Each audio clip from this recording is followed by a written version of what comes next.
Hello दोस्तों, कैसे हैं आप सब। उम्मीद है आप सब मस्त होंगे। तो आज हम लोग बीएससी फर्स्ट ईयर रसायन विज्ञान केमिस्ट्री पहली यूनिट हमारी चल रही थी। उसमें बहुत सारे छोटे छोटे टॉपिक हमको पढ़ना था। तो मैक्सिमम टॉपिक उसके कंप्लीट हो चुके हैं, जैसे कि आयोनिक बॉन्ड, कोवैलेंट बॉन्ड और कोऑर्डिनेट बॉन्ड क्या होता है, फजांस रूल जिसके अंदर पोलराइजिंग पावर किसी आयन की कितनी होती है या पोलराइजेबिलिटी, ये सारी चीज़ें हम कंप्लीट कर चुके हैं। आपको हमारा जो दूसरा पुराना वाला चैनल है इससे पहले का बीएससी वर्ल्ड अमर सिंह, उस पर ये सारे लेक्चर पड़े हुए हैं। इसके अलावा लुईस डॉट स्ट्रक्चर क्या होता है, रेजोनेंस एनर्जी, रेजोनेंस, ठीक है, ये सारी चीज़ें कंप्लीट हो चुकी है। और कल ही आपको इसी यूनिट का एक टॉपिक मिला था जिसमें हमने फार्मल चार्ज को समझा था और बहुत सारे क्वेश्चन किस तरह से उससे सॉल्व होंगे उसको भी उसमें किया था। आज का हमारा टॉपिक है डायपोल मोमेंट, ठीक। तो पहले मैं आपको बता देता हूं, ये क्लास है बीएससी फर्स्ट सेमेस्टर की, ठीक है। इसमें हम केमिस्ट्री पढ़ेंगे, केमिस्ट्री रसायन विज्ञान, रसायन विज्ञान। टॉपिक का नाम है डायपोल मोमेंट। डायपोल मोमेंट मतलब द्विध्रुव आघूर्ण, द्विध्रुव आघूर्ण, ठीक। बहुत ही आसान टॉपिक है, इससे कई सारे क्वेश्चन बनते हैं। जैसे कि इसमें क्या होता है, कोवैलेंट बॉन्ड पे पहली बात तो हम इसका एक्सपेरिमेंट देखते हैं केवल। और ये जो है डायपोल मोमेंट, ये एक मेजरिंग यूनिट मान सकते हो आप। इससे हम डायपोल मोमेंट से पोलैरिटी नापते हैं, किसी बॉन्ड की पोलैरिटी मापते हैं डायपोल मोमेंट के थ्रू, कि कोई बॉन्ड कितना पोलर है, कितना ध्रुवित है, किसी बॉन्ड की ध्रुवता को नापते हैं। जैसे कि आपने कई सारे मॉलिक्यूल पढ़ा, जैसे कि HF है, हाइड्रोजन फ्लोराइड, या HCl है, ठीक। तो ये कोवैलेंट बॉन्ड का फॉर्मेशन किए हुए है। अब देखो, इधर हाइड्रोजन लगा है, यहाँ पे क्लोरीन लगा है। इन दोनों की इलेक्ट्रोनिगेटिविटी, वैद्युत ऋणात्मकता में डिफरेंस है, इसलिए इसकी वैद्युत ऋणात्मकता ज्यादा है, हाइड्रोजन की कम है। तो ये जो बॉन्ड होंगे, दो बॉन्ड से मिलकर बना हुआ है, बॉन्ड जो है दो इलेक्ट्रॉन से मिलकर बना हुआ है। तो इसके इलेक्ट्रॉन कुछ कुछ इधर को शिफ्ट कर जाएंगे, तो इस पे हल्का डेल निगेटिव चार्ज होगा, ठीक। और इस पे डेल पॉजिटिव, क्योंकि इसके इलेक्ट्रॉन इधर की ओर थोड़ा सा मूव कर जाएंगे। जब इधर हल्का निगेटिव और एक और पॉजिटिव चार्ज उत्पन्न होता है तो उसको बोलते हैं पोलैरिटी, ठीक। इसमें पोल बन गए, ये निगेटिव पोल, एक पॉजिटिव पोल, इस बॉन्ड में पोलैरिटी डेवलप हो गई। ये पोलैरिटी कितनी है, इसको हम डायपोल मोमेंट के थ्रू निकालते हैं, ठीक। इस पे कितना चार्ज है और इन दोनों चार्जों के बीच में कितनी डिस्टेंस है, इसको मल्टीप्लाई करके हम डायपोल मोमेंट को कैलकुलेट करते हैं। तो आसान टॉपिक है, इसी तरह के क्वेश्चन आएंगे। कई सारे क्वेश्चन इसमें प्रीवियस ईयर में पूछे गए हैं। इस बार जो भी 21-22 में फर्स्ट ईयर का एग्जाम हुआ था उसमें भी दो तीन क्वेश्चन हर यूनिवर्सिटी के पेपर में देखने को मिले हैं डायपोल मोमेंट से। जैसे कि क्वेश्चन आते हैं इसमें कंपेयर करने को, कि घटते हुए या बढ़ते हुए डायपोल मोमेंट के अकॉर्डिंग अरेंज करिए। जैसे कि आपको दे देंगे NH3 ammonia, NF3, BCl3, H2O 4 दे दिए। अब आपसे बता देंगे कि इसके घटते हुए डायपोल मोमेंट के अनुसार इसको क्रम में लगाइए या फिर बढ़ते हुए क्रम में लगाइए। तो एक एक नंबर में MCQ टाइप क्वेश्चन काफ़ी ज़्यादा यहाँ से पूछे जाते हैं। और छोटा सा कंसेप्ट है, हम अच्छे से समझ लेंगे, आपको थ्योरेटिकली हम लिखवा भी देंगे अभी, ठीक है, जो इसके डेफिनेशन वगैरह जो इंपॉर्टेंट पॉइंट है, जिससे क्या करोगे आप, जितने भी इस टाइप के क्वेश्चन होंगे, जैसे कि PCl3 होता है, ठीक है, PCl3, PCl5 हर पेपर में ये मिला है। PCl5, NH3 और NF3 और BF3 है, BCl3 के जैसे ही होता है, BeCl2, BE Cl2, इस टाइप के क्वेश्चन बहुत ज़्यादा देखने को अभी तक मिले हैं। ठीक है, तो इसको मैं मिटाता हूँ। सबसे पहले आपको थोड़ा सा लिखवा देता हूँ इसमें जो कुछ मुख्य पॉइंट है, फिर बहुत सारे क्वेश्चन भी प्रैक्टिस करेंगे हम इसी लेक्चर में। और इसके अलावा एक और इम्पोर्टेंट टॉपिक है जिसको हम आज ही इसी लेक्चर में डिस्कस करने वाले हैं, ionic character, percentage ionic character from dipole moment. आपने सिलेबस देखा होगा तो फर्स्ट यूनिट में ये टॉपिक है, calculate the percentage ionic character from dipole moment. मतलब डाइपोल मोमेंट के थ्रू हम किसी कोवेलेंट बॉन्ड में जो आयोनिक करेक्टर है, आपको मैंने इससे पहले की क्लासों में बताया है कि कोई भी बॉन्ड हो, कोई भी बॉन्ड 100% नहीं होता है। अगर कोवेलेंट बॉन्ड है तो उसमें कुछ ना कुछ 10, 20, 30% आयोनिक करेक्टर होते हैं। कुछ ऐसे जैसे कि आयोनिक बॉन्ड हैं वो भी 100% आयोनिक नहीं होते हैं, उसमें कुछ मात्रा, कुछ प्रतिशत कोवेलेंट करेक्टर होते हैं। तो आयोनिक में कितना कोवेलेंट है, इसके लिए हम फजांस रूल पढ़ते हैं। फजांस रूल का लेक्चर पढ़ा हुआ आप देखिए मेरा, इसके डिस्क्रिप्शन बॉक्स में आपको जितने भी केमिस्ट्री के फर्स्ट ईयर के लेक्चर हैं सब मिल जाएंगे, आपका लिंक मिल जाएगा, उससे आप कर सकते हो। तो फजांस रूल बताता है कि आयोनिक कंपाउंड में या आयोनिक बॉन्ड जो होता है उसमें कितने प्रतिशत या कितना कोवेलेंट करेक्टर है। सेम उसी तरह से ये जो परसेंटेज आयोनिक करेक्टर है, इससे हम निकालते हैं कि किसी कोवेलेंट सहसंयोजक बंध के अंदर कितने प्रतिशत आयोनिक करेक्टर है। इसके लिए हमको डाइपोल मोमेंट की जरूरत होती है, जो कि एक्सपेरिमेंटल थ्योरेटिकल अलग अलग होता है। उसको डिवाइड करके 100 से मल्टीप्लाई करेंगे तो हमारा आ जाएगा परसेंटेज आयोनिक करेक्टर। सबसे पहले हम डाइपोल मोमेंट की बात करते हैं। जैसे कि किसी भी पोलर लिखेंगे इसमें, किसी पोलर कोवेलेंट बॉन्ड, किसी पोलर कोवेलेंट बॉन्ड में, कोवेलेंट बॉन्ड में या कोवेलेंट मॉलिक्यूल में, कोवेलेंट मॉलिक्यूल में जो बॉन्ड होते हैं, बॉन्ड के अंदर जो पोलैरिटी, ध्रुवता उत्पन्न हो जाती है, बॉन्ड में पोलैरिटी या ध्रुवता, पोलैरिटी को ही हिंदी में बोलते हैं ध्रुवता, उत्पन्न हो जाती है, जिससे उस बॉन्ड में दो ध्रुव बन जाते हैं, दो पोल बन जाते हैं। पोल या हिंदी में बोलते हैं ध्रुव बन जाते हैं। इसे ही डाइपोल कहते हैं, डाइपोल कहते हैं, डाइपोल कहते हैं, या फिर इसी को बाइपोलर मॉलिक्यूल भी बोला जाता है। ऐसा मॉलिक्यूल जिसमें ये फिनोमिना हो रही है उसको बोलते हैं बाइपोलर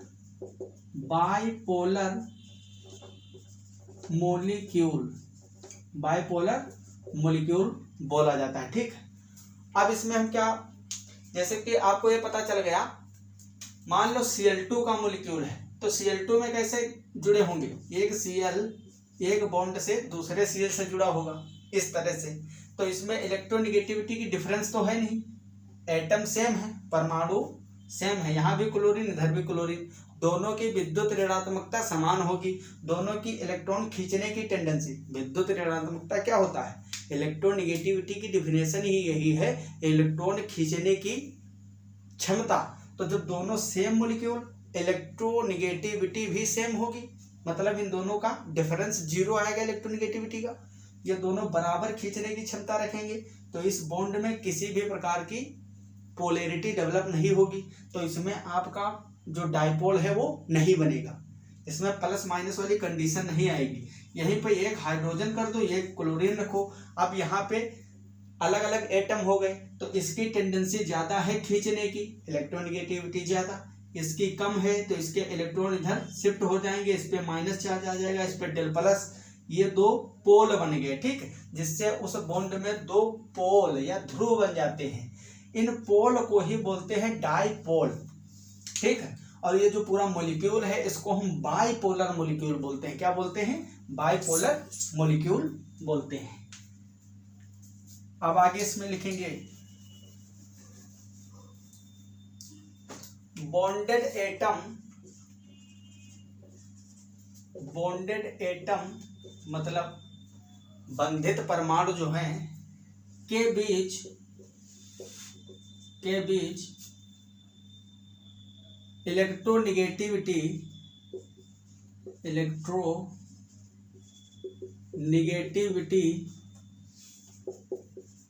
डिफरेंस जितना ज्यादा होगा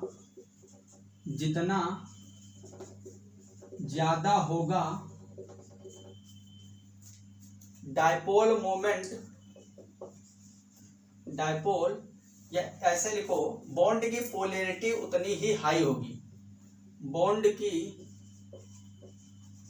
की पोलैरिटी उतनी ही हाई होगी, और पोलैरिटी जितनी हाई होगी, पोलैरिटी जितनी हाई होगी या ज्यादा होगी,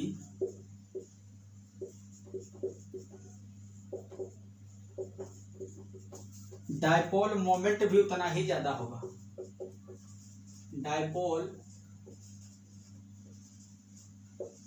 मोमेंट भी उतना ज्यादा होगा।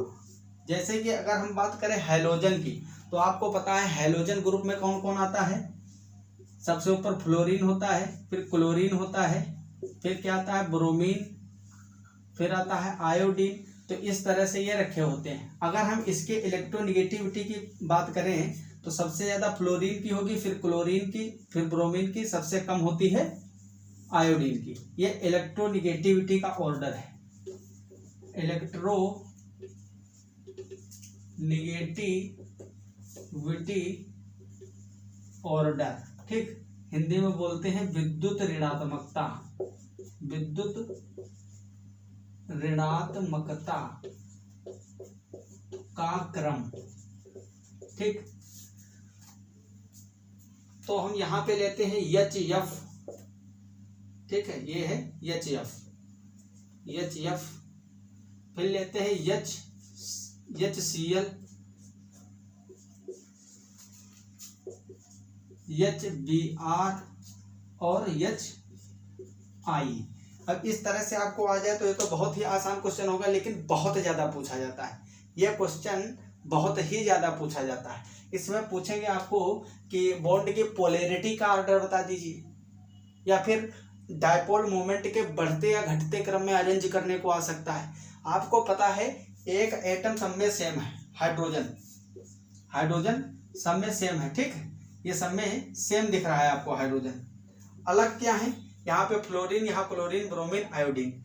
सबसे ज्यादा इलेक्ट्रोनिगेटिविटी किसकी है? फ्लोरीन की, फिर क्लोरीन, ब्रोमीन, आयोडीन। मतलब इन दोनों में सबसे ज्यादा डिफरेंस होगा। ये फ्लोरीन जो है इसकी इलेक्ट्रॉन खींचने की टेंडेंसी बहुत ज्यादा होगी, तो इस पे निगेटिव चार्ज बहुत आएगा। अब बात अच्छे से समझो, जो इस पे निगेटिव चार्ज आ रहा है वो किसी इलेक्ट्रॉन की वजह से आ रहा है, क्योंकि आपको पता है इलेक्ट्रॉन पे माइनस चार्ज होता है, निगेटिव चार्ज।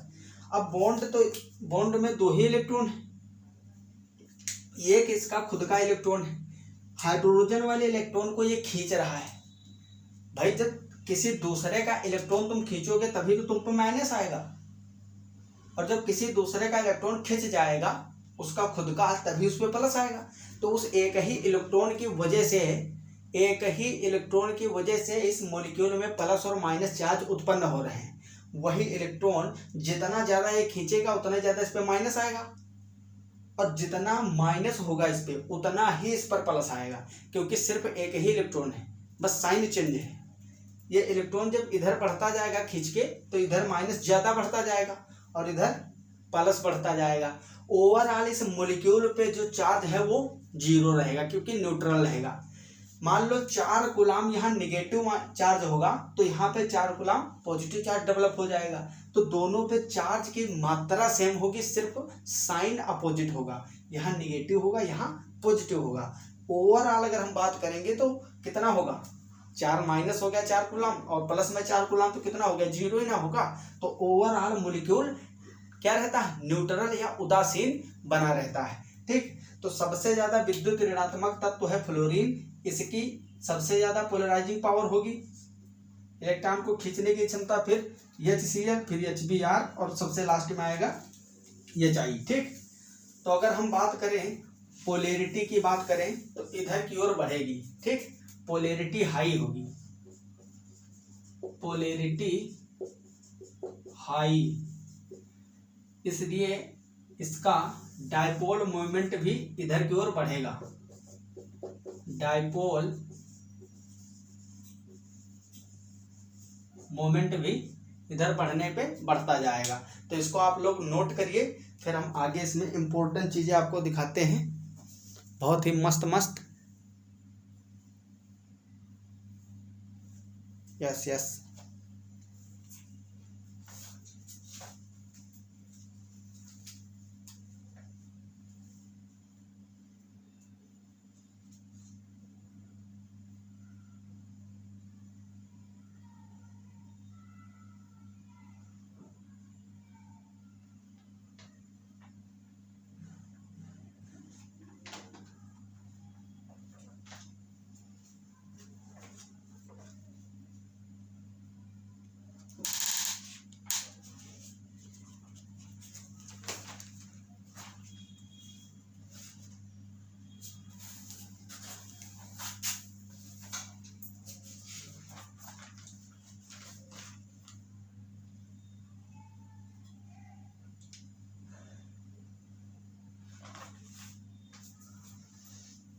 आई होप आप इसको पॉज करके नोट कर लिए होंगे।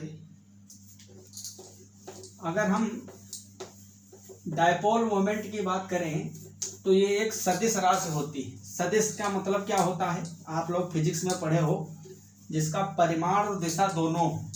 ठीक है, तो ये एक सदिश राशि है। जब हम कहते हैं कि एक सदिश राशि है तो हमको ये भी बताना जरूरी होता है कि इसकी दिशा क्या है। ठीक है, तो आप लिखोगे ये एक वेक्टर क्वांटिटी होती है। डायपोल मोमेंट क्या है, वेक्टर क्वांटिटी, मतलब सदिश राशि। डायपोल मोमेंट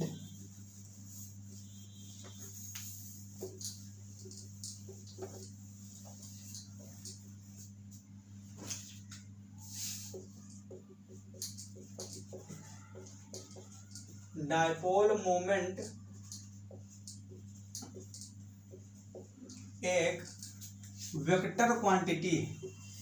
वेक्टर मतलब सदिश, सदिश राशि है, क्वांटिटी। ठीक, इसमें जो दिशा होती है वो पॉजिटिव चार्ज से निगेटिव की ओर होती है। ठीक, डायपोल मोमेंट की दिशा, डायपोल मोमेंट हिंदी में लिखते हैं द्विध्रुव आघूर्ण की डायरेक्शन, डायरेक्शन पॉजिटिव चार्ज से निगेटिव चार्ज की ओर, निगेटिव चार्ज की ओर, चार्ज की ओर होता है। अतः इसे एक एरो से डिनोट करते हैं। अतः इसे एक कट वाले एरो से प्रदर्शित करते हैं। प्रदर्शित करते हैं। किस तरह से? इस तरह से, ठीक। और सबसे खास बात ये है, देखो ये कट वाली पुच्छ है, पुच्छ पे कट लगी है, और ये है इसका हेड। एरो के भी दो छोर होते हैं, ये हेड है और ये है टेल, पुच्छ। अब इसमें क्या होगा, आपको लिखना है कि हेड जो होगा, एरो का हेड, इस पे क्वेश्चन आ जाता है, एरो का सिरा जो होगा, सिरा मतलब हेड, निगेटिव चार्ज की ओर होगा, निगेटिव चार्ज की ओर होगा, तथा कटी पुच्छ, कट लगी पुच्छ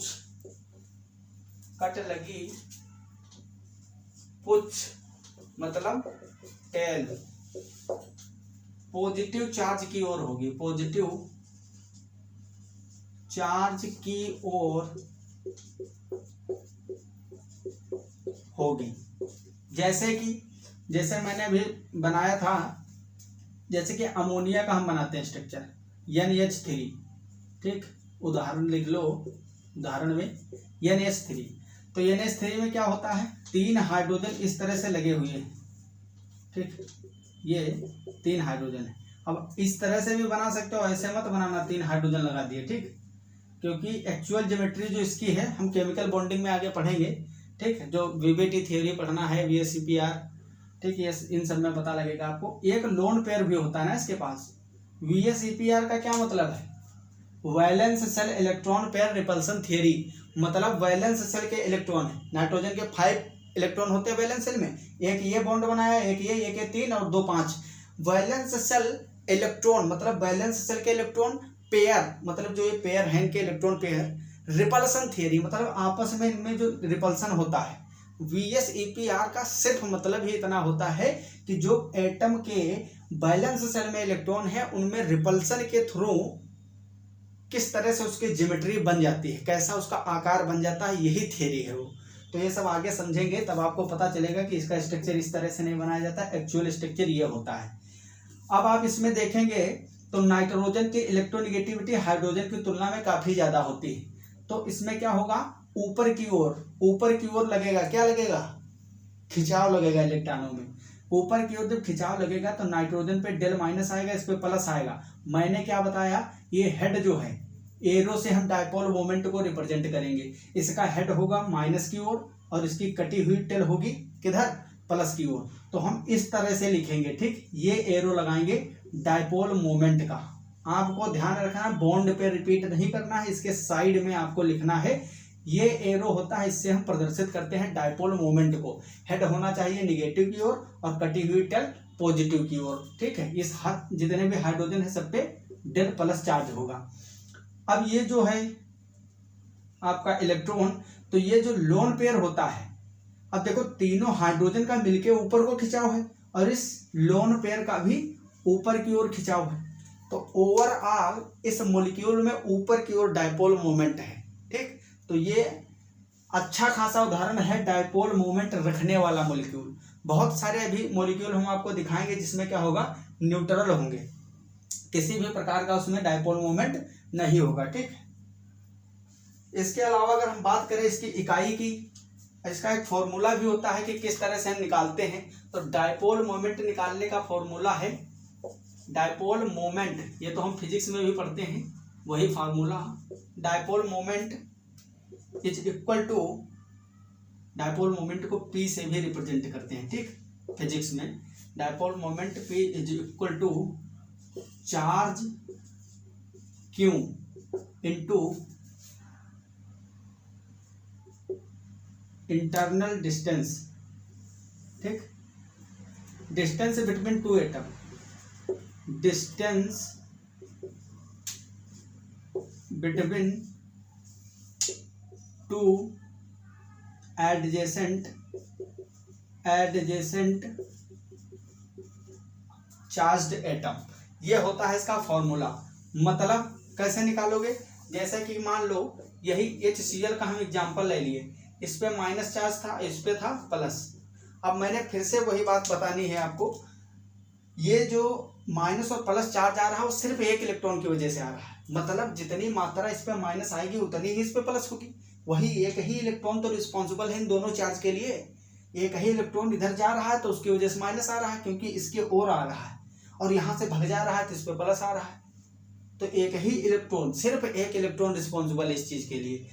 तो आएगा इधर माइनस इधर प्लस, लेकिन मात्रा दोनों की बराबर होगी। तो इन दोनों में से किसी एक की हम मात्रा रख लेते हैं चार्ज की, यहाँ पे कूलाम के रूप में, ठीक।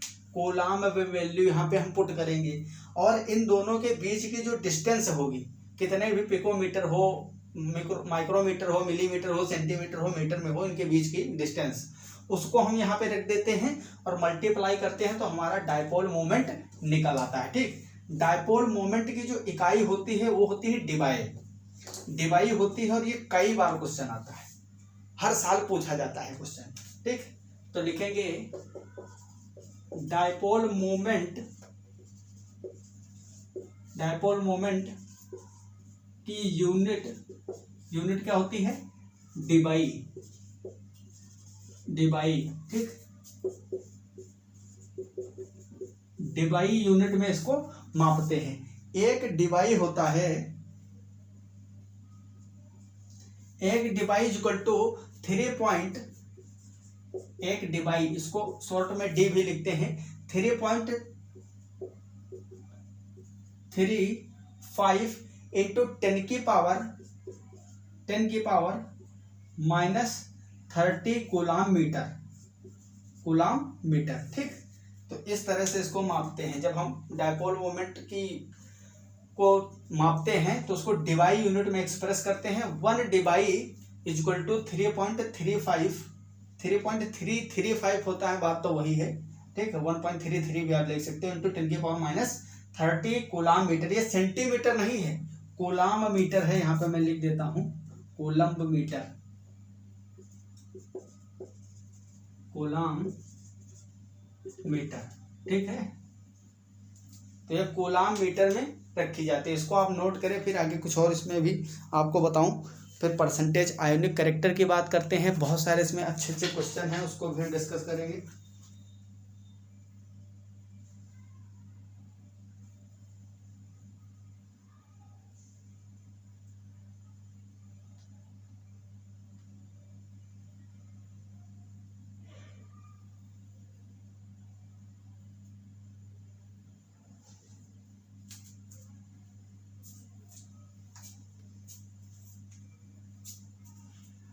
अब हम बात करते हैं अलग अलग प्रकार के मॉलिक्यूल में डायपोल मोमेंट की। जैसे कि कुछ मॉलिक्यूल जैसे HCl, HF, इनका हमने एग्जांपल लिया था, तो ये कैसे होते हैं, ये द्विपरमाणुक होते हैं। कैसे होते हैं, द्विपरमाणुक, डाई एटोमिक मॉलिक्यूल। इसके अलावा अगर हम पॉली एटोमिक की बात करें, poly atomic, di atomic, poly atomic की बात करेंगे। हम बात करेंगे सिमेट्रिकल और अनसिमेट्रिकल मॉलिक्यूल की। जो सिमेट्रिकल होते हैं, सममित मॉलिक्यूल होते हैं, उसमें डायपोल मोमेंट 0 होने की पूर्ण संभावना रहती है, ठीक। अगर हम बात करें डायपोल मोमेंट जो जैसे कि दो मॉलिक्यूल के बीच में होता है, जैसे HCl, HF मैंने बताया आपको इस तरह से, HF, HCl, HF, ठीक। तो इसमें सीधा फंडा आपको ये लिखना है कि जो डाई एटोमिक होते हैं, डाई एटोमिक मॉलिक्यूल में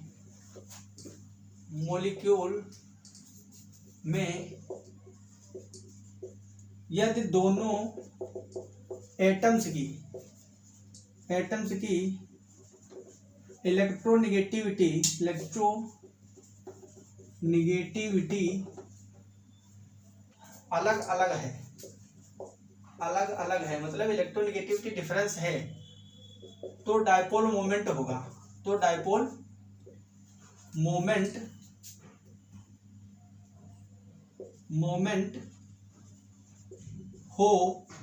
होगा, ऐसा संभव नहीं है, ऐसा हमेशा सही नहीं है, ऐसा हमेशा सही नहीं है। क्यों?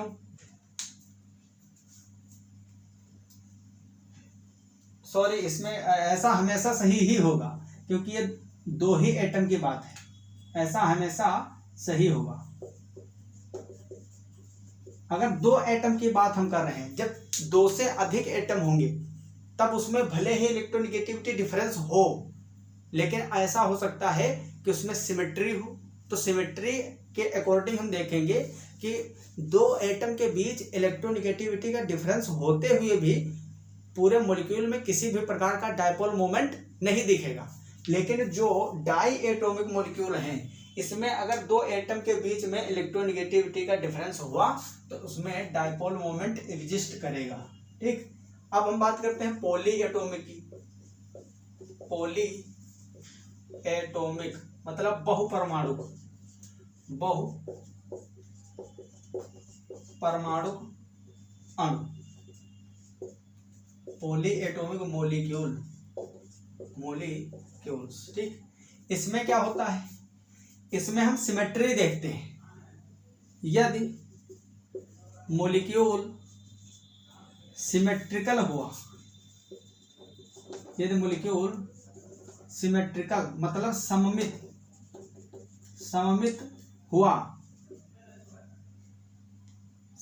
हुआ, भले ही ब्रैकेट में लिखो, भले ही दो एटम के बीच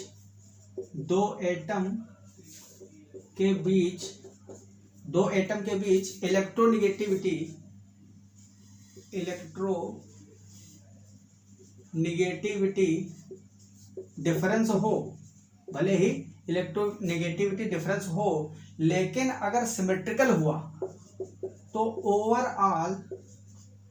ओवरऑल डायपोल मोमेंट जीरो होगा। कितना होगा? जीरो, मतलब शून्य होगा। ठीक, यदि मॉलिक्यूल अनसिमेट्रिकल हुआ, अनसिमेट्रिकल मतलब असममित हुआ तो डायपोल मोमेंट होगी।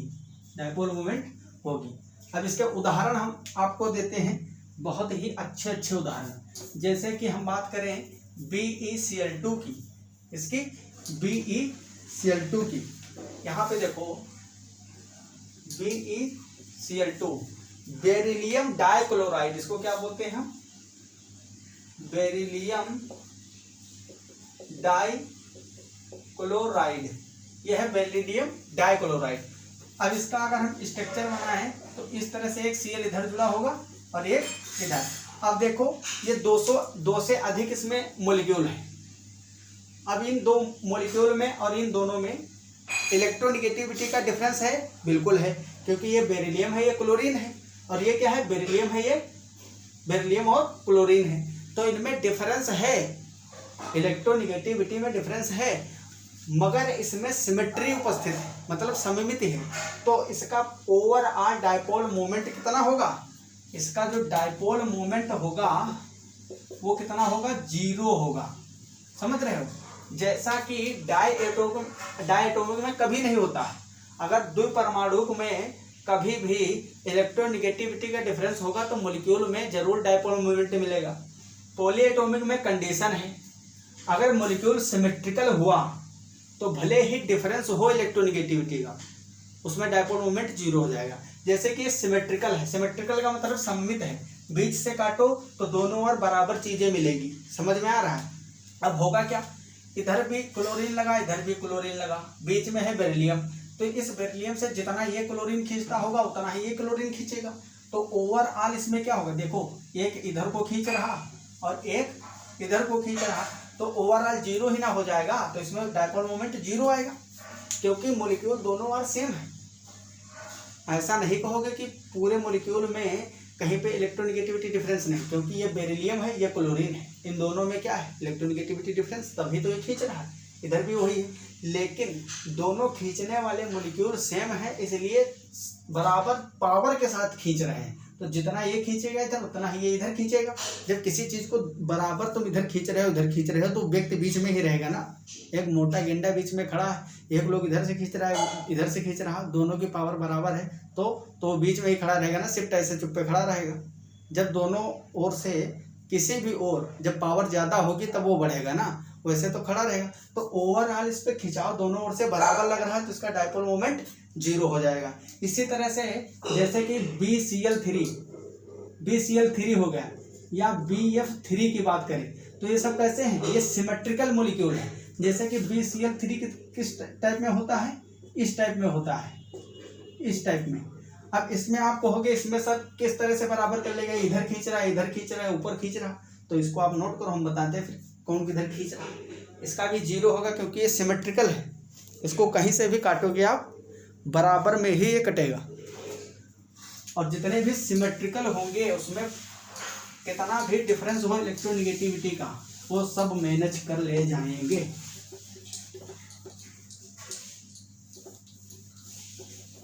पॉज करके नोट जरूर करिए क्योंकि यही नोट्स आपको काम देंगे। देखो यहां पर अगर हम बात करें BCl, ये कितना एंगल है 120 डिग्री, 120 डिग्री का एंगल है क्योंकि पूरा एक सर्किल कितना होता है 360, तो 120 120 120 इज इक्वल टू 360। ये 120 डिग्री का एंगल है। इसमें आपको पता होगा कि वेक्टर में क्या होता है, जब दो 120 पे वेक्टर 120 डिग्री सेल्सियस पे, डिग्री सेल्सियस नहीं सॉरी डिग्री है तो टेम्परेचर का मात्रक होता है, 120 डिग्री पे जब दो वेक्टर समान मात्रा में परिमाण जिनका बराबर हो, बराबर खींच रहे हो, तो उन दोनों का परिमाण एक होता है, रिजल्टेंट सिर्फ एक होता है जो कि इनके बीच में होता है। ठीक, ये इधर खींच रहा और ये इधर खींच रहा, दोनों का रिजल्टेंट बीच में जा रहा। ये कब कंडीशन होती है, जब 120 डिग्री एंगल होता है और इन दोनों का खींचने की पावर, इन दोनों की मात्रा वैल्यू जो होती है वो सेम होती है। अब इधर भी क्लोरीन और इधर भी क्लोरीन, ठीक है, इधर भी क्लोरीन, तो इन दोनों की अगर हम बात करें, इन दोनों क्लोरीन की, तो ये इधर खींच रहा है इधर खींच रहा, ये भी क्लोरीन बोरान से खींच रहा, क्लोरीन बोरान से, तो बराबर ही हुई वैल्यू ना, तो इनका रिजल्टेंट बीच में जाएगा। ये क्या होगा, डायपोल मोमेंट का रिजल्टेंट, रिजल्टेंट मतलब परिणामी, ये क्या होगा परिणामी। अब देखो, अब इन दोनों के रिजल्टेंट बीच में आया, अब ये रिजल्टेंट इन दोनों में से किसी एक के परिमाण के बराबर होगा, मतलब या तो इसके परिमाण के या इसके परिणाम के, तो इसमें से एक के परिमाण के बराबर अगर ये हुआ, मतलब एक क्लोरीन के बराबर होगा, तो एक क्लोरीन इधर भी खींच रहा है ना, तो ओवरऑल ये कैसा बन गया, ऊपर वाले जैसा। ये दोनों भूल जाओ आप, क्योंकि इन दोनों का रिजल्टेंट बीच में हो गया, ये अनइफेक्टिव हो गए। अब सीधे एक इधर खींच रहा है एक इधर खींच रहा, तो ओवरऑल इसका क्या हुआ 0 हो गया। इसी तरह से BF3 का भी आप बनाओगे, ठीक, BF3 बोरॉन ट्राइफ्लोराइड 120 डिग्री है, कैसा 120 डिग्री बराबर, एक ही जैसे मॉलिक्यूल लगे हैं, बराबर खींचेंगे तो इनका रिजल्टेंट कुछ इधर आएगा। अब ये एक फ्लोरीन इधर खींच रहा और एक फ्लोरीन इधर खींच रहा, ओवरऑल कितना हुआ, डायपोल मोमेंट 0। अगर हम बात करें PCl3 की, PCl3 में भी ऐसा ही होगा, नहीं होगा ऐसा, क्यों, क्योंकि जो फास्फोरस है इसके पास लोन पेयर बचा हुआ है। आपको पता होगा कि बोरॉन के बाह्य शेल में कितने इलेक्ट्रॉन होते हैं, सिर्फ 3 ही होते हैं, तो इसके पास कोई लोन पेयर नहीं है। लेकिन अगर हम PCl की बात करें तो ये अनसिमेट्रिकल होगा, कैसा होगा, अनसिमेट्रिकल होगा। इसके इस तरह से 3 Cl जुड़े होंगे और इसके पास एक लोन पेयर भी होगा, ठीक। तो इसमें क्या होगा, ये इधर खींचेंगे, ये इधर खींचेगा, इधर खींचेगा और ये ऊपर खींचेगा, तो ये 3 नीचे खींच रहे हैं और ये ऊपर खींच रहा, तो 0 नहीं होगा। क्यों, क्योंकि जब कभी भी लोन पेयर आ जाएगा, लोन पेयर, तो कभी भी उस मॉलिक्यूल में डायपोल मोमेंट 0 नहीं होगा। यहाँ पे लिख लो नोट नोट नोट नोट, यदि किसी मॉलिक्यूल में, यदि किसी मॉलिक्यूल में लोन पेयर आ जाए, लोन पेयर उपस्थित हो तो उस मॉलिक्यूल का डाइपोल मोमेंट कभी जीरो नहीं होता, कभी भी जीरो नहीं होगा। ठीक, ये बहुत ही इंपॉर्टेंट चीज है, आपको सीधे देखना है। जब जीरो वाला आता है, पूछता है कि इसमें से किसका जीरो है, तो सबसे पहले आप लोन पेयर देखो। 4 ऑप्शन देता है, पूछता है कि इन निम्न में से किस मॉलिक्यूल में डायपोल मोमेंट जीरो होगा, तो सबके देखो। अगर कहीं पे आपको लोन पेयर दिख रहा तो वो तो पहले ही हटा दो, क्योंकि उसमें जीरो हो ही नहीं सकता, क्योंकि ये तीनों खींच रहे हैं। हालांकि अपोजिट लग रहा है, 3 नीचे खींच रहे हैं ऊपर, लेकिन इस लोन पेयर का मतलब ही अलग है। जब एटम खींच रहे होते हैं तो आप कंपेयर कर सकते हो कि इलेक्ट्रोनेगेटिविटी सबकी अलग अलग है। इधर क्लोरीन खींच रहा है, जैसे इधर क्लोरीन तो बराबर हो गया। लेकिन ये लोन पेयर जो है किसी एटम के बराबर इसकी इलेक्ट्रोनेगेटिविटी थोड़ी ना होती है, ये डिफर करती है, या तो कम हो जाएगी या ज्यादा हो जाएगी। अगर ये कम हो गया खिंचाव तो ये नीचे भाग जाएगा मॉलिक्यूल, अगर ये कम हो गया तो ये ऊपर लेके खींच जाएगा। ठीक, तो बराबर इसमें कभी भी नहीं हो सकती जब लोन पेयर प्रेजेंट होगा। इसके अलावा हम बहुत ही इंटरेस्टिंग एक एग्जांपल लेते हैं, आप इसको नोट करिए जल्दी से। PCl5 का, जैसे ये PCl3 है, अगर PCl5 लें तो ये जो 2 इलेक्ट्रॉन बचे हुए हैं ये भी बॉन्डिंग कर लेंगे, क्योंकि 3 Cl जुड़े हुए हैं, 2 Cl और जोड़ोगे तो ये भी पार्टिसिपेट करेंगे ना। अब ये देखना किस तरह से उसमें सिमेट्री आएगी। अब ये अनसिमेट्रिकल है। अगर इन मॉलिक्यूल की हम बात करें तो इसको अगर ऐसे काट दो, ऐसे, तो बराबर पार्ट में बटेगा। ऐसे काट दिए तब भी बराबर में बट रहा है, ऐसे काट दिए फिर भी बराबर में बट रहा है। तो ये सिमेट्रिकल थे, इसको आप सिमेट्रिकल नहीं मान सकते हो। इसको यहाँ से काटोगे तो इधर 2 क्लोरीन, इधर लोन पेयर, बराबर है नहीं। अगर यहाँ से काट दो तो 1 क्लोरीन, समझ रहे हैं, और यहाँ से काटोगे 2 क्लोरीन 1 लोन पेयर, तो ये सिमेट्रिकल नहीं है, ये सममित नहीं है, ये अनसिमेट्रिकल है। तो जहां भी अनसिमेट्रिकल होगा वहां पे डायपोल मोमेंट कभी भी जीरो नहीं होगा, और सिमेट्रिकल वाले में संभवतः चांसेस पूरे रहते हैं कि डायपोल मोमेंट जीरो हो जाए। जैसे कि उदाहरण में हम लेते हैं PCl5, जो कि एक सिमेट्रिकल मॉलिक्यूल है, सिमेट्रिकल मॉलिक्यूल है। ठीक, इसमें क्या होता है PCl5 में, अब इसका स्ट्रक्चर जिसे बनाना आता है वो तो बना लेगा। इसका स्ट्रक्चर कुछ इस तरह से होता है,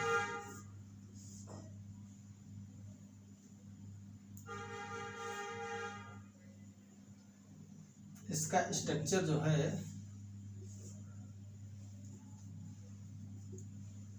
कुछ इस तरह से बनता है।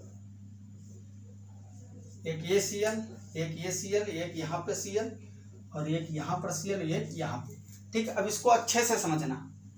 ये जो नीचे ऊपर वाले हैं ये तो एक दूसरे को काट देंगे, अच्छे तरीके से समझ में आ रहा है, ये एक दूसरे को कैंसिल कर देंगे। अब बात करते हैं बीच वाले की, तो ये बीच वाले जो 3 हैं ये 3D में है। किस तरह से, जैसे कि हम इस तरह से बनाए थे 3, ये वाले BCl3, 3 ये वाले बनाए थे ऐसे। सेम इसी तरह का कुछ बनना है तो इसमें भी 120 डिग्री वाला सिस्टम लग जाएगा।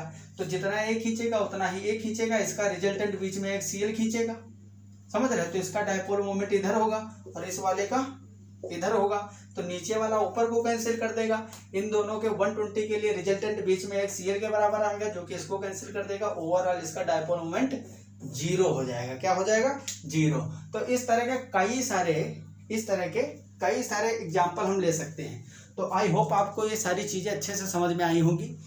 बात करें हम परसेंटेज आयोनिक कैरेक्टर की और इसका जो एप्लीकेशन होता है डायपोल मोमेंट का, तो इसको हम अगले लेक्चर में समझेंगे, क्योंकि ये लेक्चर काफ़ी बड़ा हो चुका है।